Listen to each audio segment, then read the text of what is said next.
Aries, hi! Welcome to Mr. Queen PH. At ito ang inyong energy update ngayong June 16 to 30, 2024. If you are interested in private readings, meron tayong link sa description at sa pinned comment. Pakicheck nyo na lang.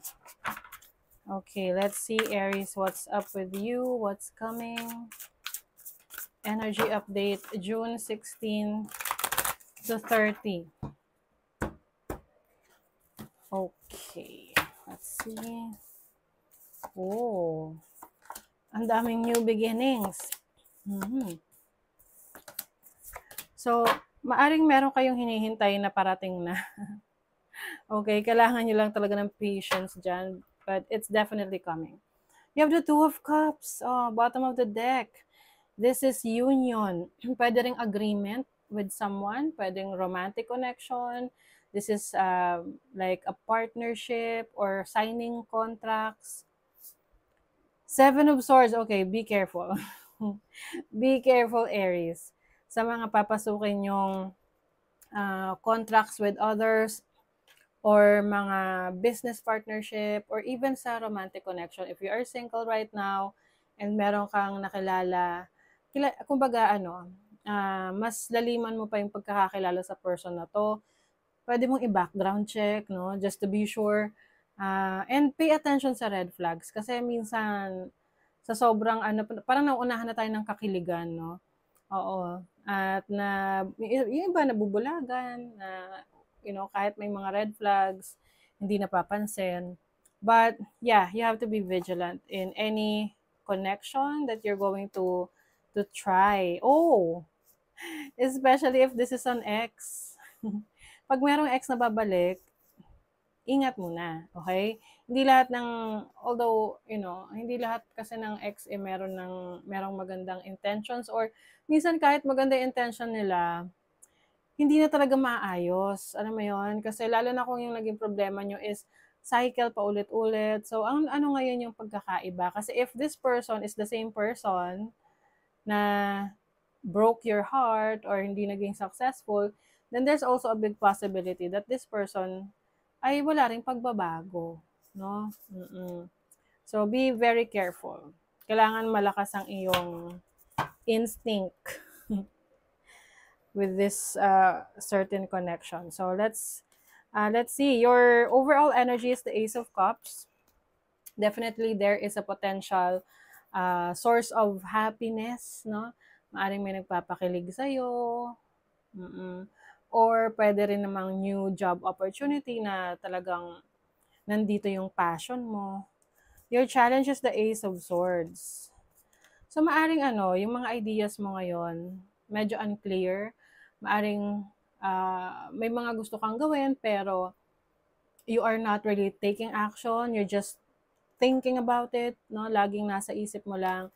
So, syempre kung laging nasa isip mo lang, hindi naman yan mangyayari agad-agad, no? So, you really have to take action. Your opportunity is the Page of Pentacles.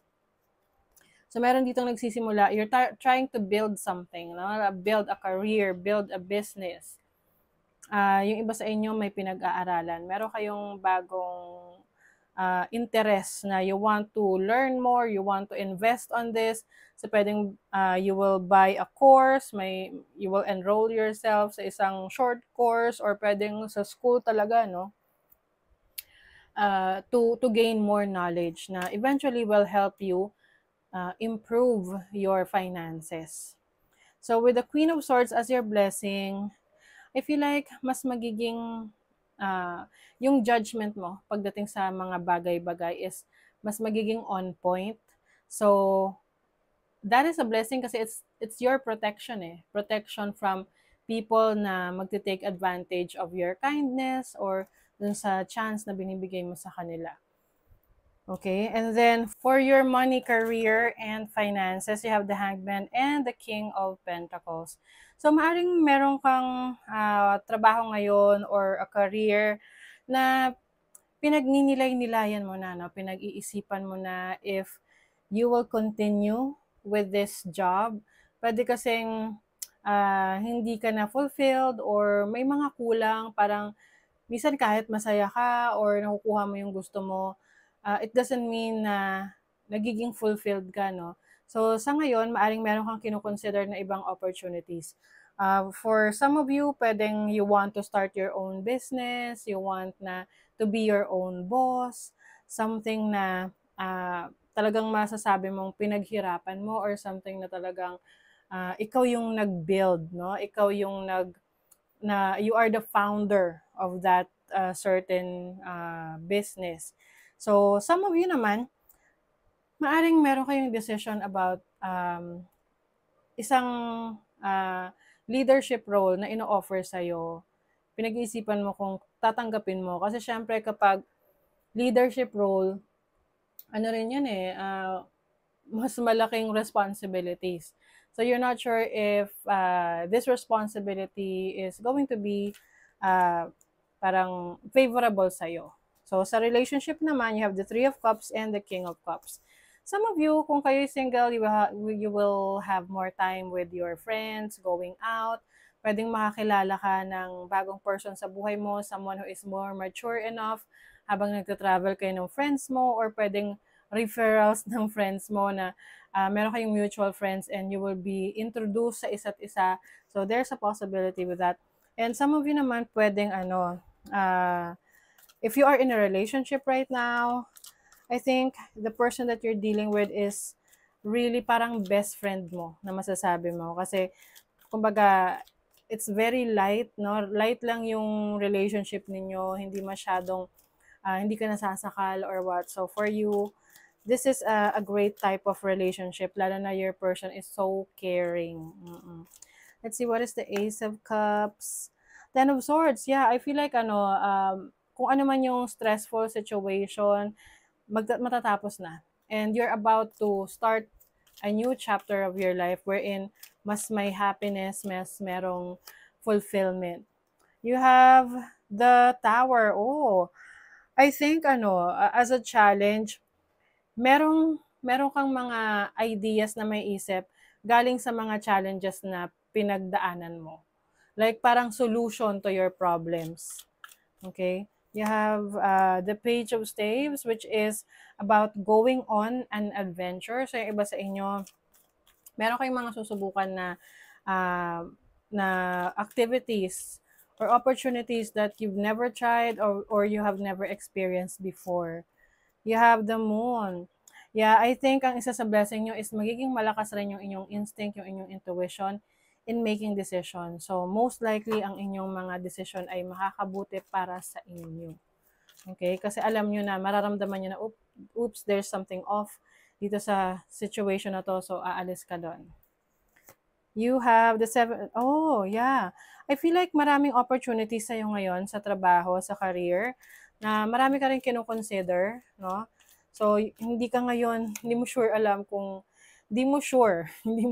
kung alin yung, hindi mo na alam kung ano yung pipiliin mo. But with the Page of Swords, I think you will choose something na very interested ka, very invested ka, and open ka to learning something new. Diba, pag interesado tayo sa isang bagay, gusto natin mas marami tayong alam tungkol doon. So, that's what I'm sensing for you. Sa relationship naman, the Three of Cups. Oh, wow, yung iba sa inyo, if you are dealing with someone romantically, meron kang in a relationship ka, pwedeng you are planning for marriage, no? Oo, plans of getting married. O yung iba naman, mas magiging seryoso yung relationship nyo. Parang you are going to take it to the higher level of commitment. Wow. Here and now, you are also focused on what you have right now. Yun yung importante sa'yo. Kumbaga parang naka-move on ka na from your past. Natutunan mo na yung lessons doon. And now, importante sa'yo is here and now. Yes. And of course, you will also, gagawa ka rin ng paraan para mas mag-improve pa, no? You will go the distance, you will try something new. Kumbaga, parang mag-e-effort ka, no? Para mas makita pa kung ano pa yung potentials mo. Divine service, how can you serve yourself better? Yes, kung paano mo raw mas mapaglilingkuran ang sarili mo. Hindi naman porket iniisip mo ang sarili mo is ano ka na, selfish. It only means that you can take care of yourself. So, ibig sabihin nun, you can also take care of others. Okay? So, that is your reading, Aries. Thank you so much. Bye!